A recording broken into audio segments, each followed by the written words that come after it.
Hello guys, आप कैसे हो। आप सभी को आज का वीडियो में बहुत बहुत स्वागत है। तो गाइस, आज का जो ये वीडियो होगा ये बायोलॉजी सब्जेक्ट है और इसका जो टॉपिक है पादप जगत का वर्गीकरण, जो कि ये टॉपिक बहुत ही इंपॉर्टेंट है। इससे क्वेश्चन एग्जाम में बहुत ही पूछा हुआ है। तो गाइस, ये क्वेश्चन जो कि 50 टॉप PYQ क्वेश्चन है, जो कि अगर आप किसी भी कॉम्पिटिटिव एग्जाम का तैयारी करते हैं तो ये क्वेश्चन आपके लिए बहुत ही इंपॉर्टेंट हो जाएगा, क्योंकि ये क्वेश्चन एग्जाम में पूछा हुआ है। तो गाइस, आपका फर्स्ट नंबर क्वेश्चन है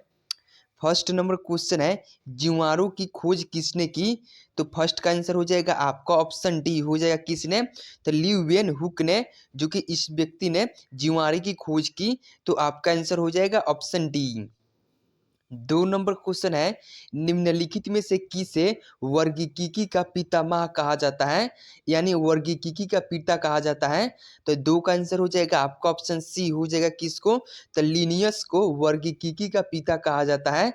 तो आपका आंसर हो जाएगा ऑप्शन सी। 3 नंबर क्वेश्चन है द्विनाम पद्धति के प्रतिपादक हैं। तो 3 का आंसर हो जाएगा आपका ऑप्शन ए हो जाएगा, द्विनाम पद्धति के प्रतिपादक कौन है। तो ये लिनियस है। तो 3 का आंसर हो जाएगा आपका ऑप्शन ए।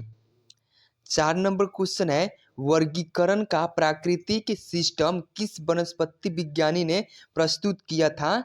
तो 4 का आंसर हो जाएगा आपका ऑप्शन सी हो जाएगा, वर्गीकीकी का प्राकृतिक सिस्टम किस वनस्पति विज्ञानी ने प्रस्तुत किया था। तो ये स्वीडिश थे। तो आपका आंसर हो जाएगा आपका ऑप्शन सी करेक्ट आंसर हो जाएगा।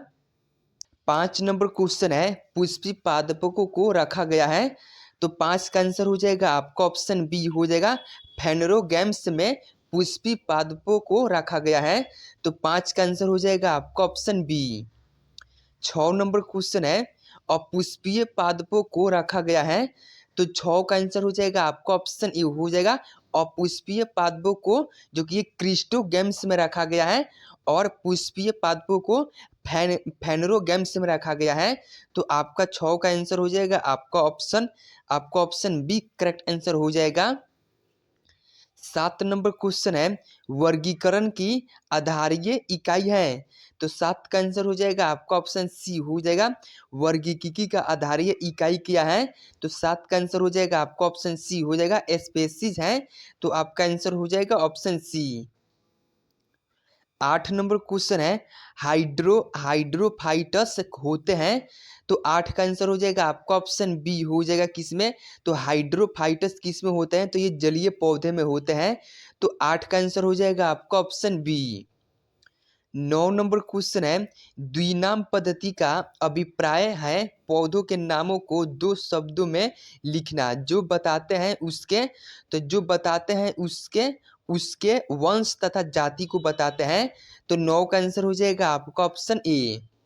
10 नंबर क्वेश्चन है जिन पौधों पर बीज बनते हैं किंतु पुष्प नहीं लगते हैं वो क्या कहलाते हैं। तो 10 का आंसर हो जाएगा आपका ऑप्शन बी हो जाएगा, अनावृत बीजी कहलाते हैं। जिन पौधों पर बीज बनते हैं किंतु पुष्प नहीं लगते हैं तो उन्हें वो क्या कहलाते हैं। तो वे अनावृत बीजी कहलाते हैं। तो 10 का आंसर हो जाएगा आपका ऑप्शन बी। 11 नंबर क्वेश्चन है जीवाणु से संबंधित निम्न तथ्यों में कौन सही है। तो 11 का आंसर हो जाएगा आपका ऑप्शन सी हो जाएगा, अधिकांश जीवाणु विविध पोषी होते हैं किंतु कुछ स्वपोषी होते हैं। तो ये आपका सही है तथ्य। तो 11 का आंसर हो जाएगा आपका ऑप्शन सी। 12 नंबर क्वेश्चन है जीवाणुओं को पौधे माना गया है क्योंकि इनमें कठोर कोशिका भित्ति होती है, इसलिए जीवाणुओं को पौधे माना गया है क्योंकि इनमें कठोर कोशिका भित्ति होती है। तो 12 का आंसर हो जाएगा आपका ऑप्शन बी। 13 नंबर क्वेश्चन है जीवाणु के कोशिका में नहीं होता है। तो 13 का आंसर हो जाएगा आपका ऑप्शन ए हो जाएगा, जीवाणु के कोशिकाओं में नहीं होते हैं। तो किसमें, तो कोशिका भित्ति में। तो आपका आंसर हो जाएगा ऑप्शन ए। 14 नंबर क्वेश्चन है जीवाणुओं की साधारण आकृति क्या होती है। तो 14 का आंसर हो जाएगा आपका ऑप्शन ए हो जाएगा, जीवाणुओं की साधारण आकृति छड़ रूपी होती है। तो आपका आंसर हो जाएगा ऑप्शन ए। 15 नंबर क्वेश्चन है जो जीवाणु आकार में सबसे छोटे होते हैं कहलाते हैं। तो 15 का आंसर हो जाएगा आपका ऑप्शन ए हो जाएगा। जो जीवाणु आकार में सबसे छोटे होते हैं वे गुणाणु कहलाते हैं। तो आपका आंसर हो जाएगा आपका ऑप्शन ए करेक्ट आंसर हो जाएगा। 16 नंबर क्वेश्चन है, एक गोल जीवाणु कहलाता है। तो 16 का आंसर हो जाएगा आपका ऑप्शन सी हो जाएगा क्या, तो एक गोल जीवाणु कोकस कहलाता है। तो 16 का आंसर हो जाएगा आपका ऑप्शन सी। 17 नंबर क्वेश्चन है, एक सर्पिल जीवाणु को कहते हैं। तो एक सर्पिल जीवाणु को क्या कहते हैं, तो 17 का आंसर हो जाएगा आपका ऑप्शन डी हो जाएगा। क्या कहते हैं, तो एस्पाइरिलम कहते हैं। एक सर्पिल जीवाणु को एस्पाइरिलम कहते हैं। तो आपका आंसर हो जाएगा ऑप्शन डी। 18 नंबर क्वेश्चन है, वास्तविक केंद्रक किसमें अनुपस्थिति होता है। तो 18 का आंसर हो जाएगा आपका ऑप्शन सी हो जाएगा। वास्तविक केंद्रक किसमें अनुपस्थिति होता है, तो जीवाणु में वास्तविक केंद्रक अनुपस्थिति होता है। तो 18 का आंसर हो जाएगा आपका ऑप्शन सी। 19 नंबर क्वेश्चन है, निम्नलिखित में से कौन सर्वाधिक संख्या में पाए जाते हैं। तो 19 का आंसर हो जाएगा आपका ऑप्शन सी हो जाएगा। जीवाणु जो कि ये सर्वाधिक संख्या में पाए जाते हैं।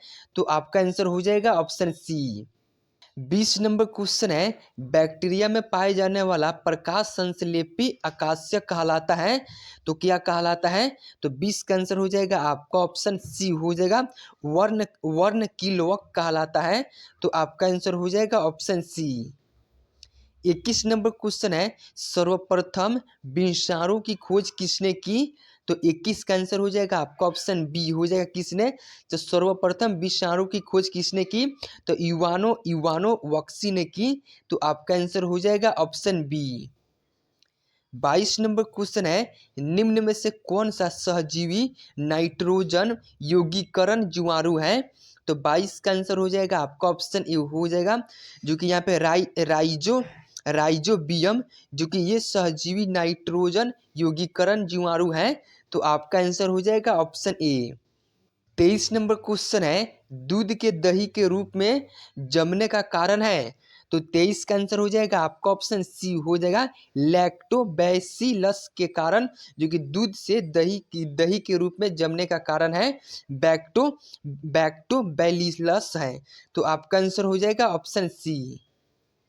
24 नंबर क्वेश्चन है, निम्नलिखित में से किसके द्वारा दूध खट्टा होता है। तो 24 का आंसर हो जाएगा आपका ऑप्शन बी हो जाएगा। बैक्टीरिया के द्वारा क्या होता है, तो दूध खट्टा होता है। तो आपका आंसर हो जाएगा ऑप्शन बी।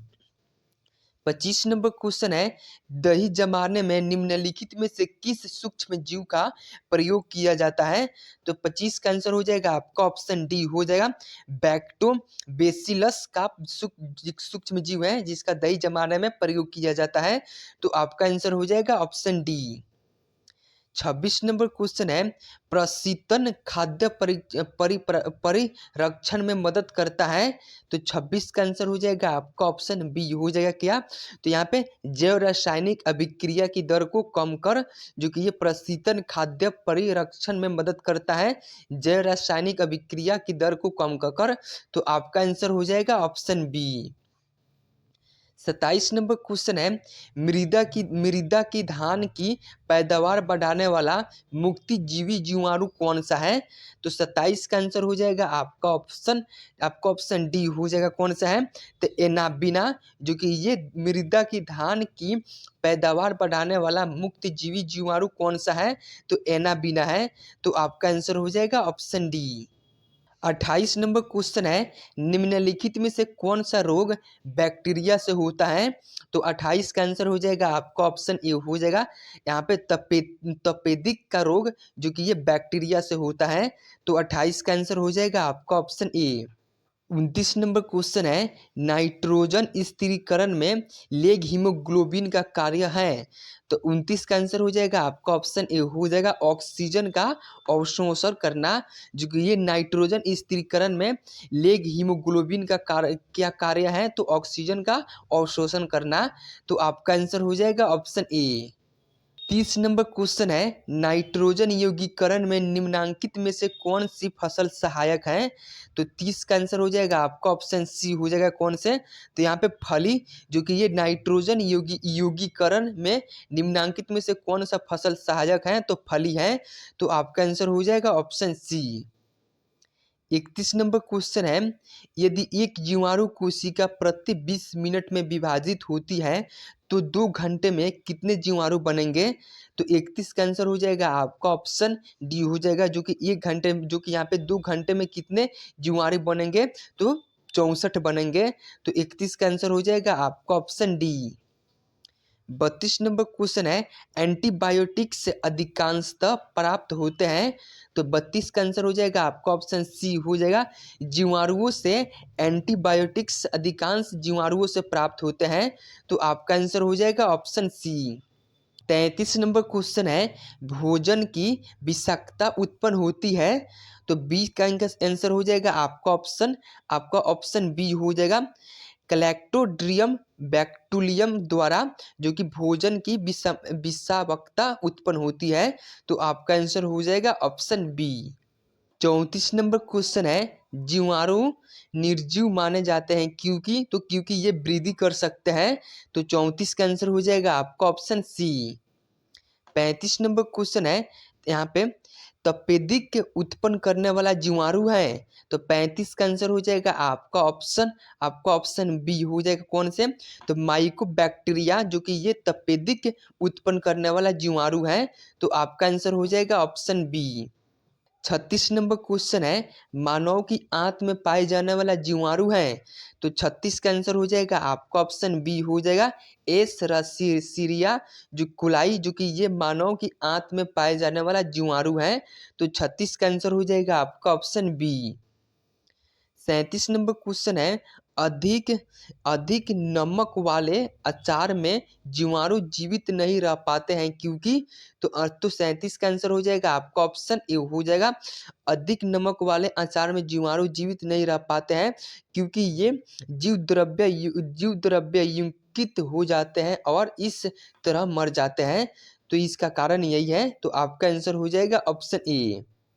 38 नंबर क्वेश्चन है, मूल ग्रंथिकाओं पाई जाती है। तो 38 का आंसर हो जाएगा आपका ऑप्शन ए हो जाएगा। कुछ लेग्यूमिन्स पादपों तथा कुछ अन्य पौधे में पाए जाते हैं। तो आपका आंसर हो जाएगा ऑप्शन ए। 39 नंबर क्वेश्चन है, जो जीवाणु सीधे ही वायुमंडलीय नाइट्रोजन को नाइट्रोजन के यौगिक में बदलते हैं क्या कहलाते हैं? तो 39 का आंसर हो जाएगा आपका ऑप्शन सी हो जाएगा। वो क्या कहलाते हैं? तो ये नाइट्रोजन स्थिरीकरण जीवाणु कहलाते हैं। तो आपका आंसर हो जाएगा ऑप्शन सी। 40 नंबर क्वेश्चन है, निम्न में से सबसे छोटा जीव है। तो 40 का आंसर हो जाएगा आपका ऑप्शन सी हो जाएगा। कौन से? तो माइकोप्लाज्मा, जो कि ये सबसे छोटा जीव है। तो 40 का आंसर हो जाएगा आपका ऑप्शन सी। 41 नंबर क्वेश्चन है, पार्श्व प्रसिद्धि है। तो 41 का आंसर हो जाएगा आपका ऑप्शन सी हो जाएगा। पार्श्व प्रसिद्धि, जो कि रोगों की जर्म थ्योरी के लिए है। तो आपका आंसर हो जाएगा ऑप्शन सी। 42 नंबर क्वेश्चन है, विषाणु माने जाते हैं। तो विषाणु क्या माने जाते हैं? तो आपका आंसर हो जाएगा आपका ऑप्शन सी हो जाएगा। विषाणु, जो कि ये सजीव और निर्जीव के बीच एक ट्रांजिशनल ग्रुप है, इसी को विषाणु कहते हैं। तो आपका आंसर हो जाएगा ऑप्शन सी। 43 नंबर क्वेश्चन है, निम्नलिखित में से किसमें एंजाइम नहीं होते हैं? तो 43 का आंसर हो जाएगा आपका ऑप्शन बी हो जाएगा इसमें। तो विषाणुओं में एंजाइम नहीं होते हैं। तो आपका आंसर हो जाएगा ऑप्शन बी। 44 नंबर क्वेश्चन है, विषाणु वृद्धि करता है तो ये मृत शरीर में वृद्धि करता है। तो आपका आंसर हो जाएगा ऑप्शन ए। 45 नंबर क्वेश्चन है, टीएमबी शब्द संबंधित है। तो 45 का आंसर हो जाएगा आपका ऑप्शन सी हो जाएगा। ये किससे संबंधित है? तो टीएमबी शब्द ये जो कि विषाणुओं से संबंधित है। तो 45 का आंसर हो जाएगा आपका ऑप्शन सी। 46 नंबर क्वेश्चन है हाइड्रोफोबिया रोग उत्पन्न होता है। तो 46 का आंसर हो जाएगा आपका ऑप्शन सी हो जाएगा। विषाणु से क्या होता है तो हाइड्रोफोबिया रोग उत्पन्न होता है। तो आपका आंसर हो जाएगा ऑप्शन सी। 47 नंबर क्वेश्चन है कुत्ते के काटने से जिस विषाणु के द्वारा घाट रोग उत्पन्न होता है क्या कहलाता है। तो 47 का आंसर हो जाएगा आपका ऑप्शन बी हो जाएगा। वो क्या कहलाता है तो हाइड्रोफोबिया कहलाता है। तो आपका आंसर हो जाएगा ऑप्शन बी। 48 नंबर क्वेश्चन है चेचक के लिए टीके का विकास किया था।